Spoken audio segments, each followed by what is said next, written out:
Tanınmış aktyor Allahverdi Yolçuyev canlı efirdə olarkən halı pisləşib. Bugün ARB TV-də yayımlanan Günə Uğurla proqramında qonaq olan aktyorun vəziyyəti pisləşdiyinə görə təcili yardım çağırılıb.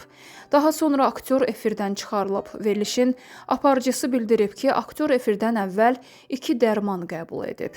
Məsələ ilə bağlı tibbi ərazi bölmələrinə İdarəetmə Birliyindən bildirilib ki, bugün saat 10:50 radələrində Respublika Təcili və Təxirəsalınmaz Tibbi Yardım Mərkəzinə ARB televiziya kanalından çağırış daxil olub. Təcili tibbi yardım briqadası çağırış ünvanına cəlb olunub. Tanınmış aktyor Allahverdi Yolçuyevə arterial hipertenziya diaqnozu ilə yerində tibbi yardım göstərilib.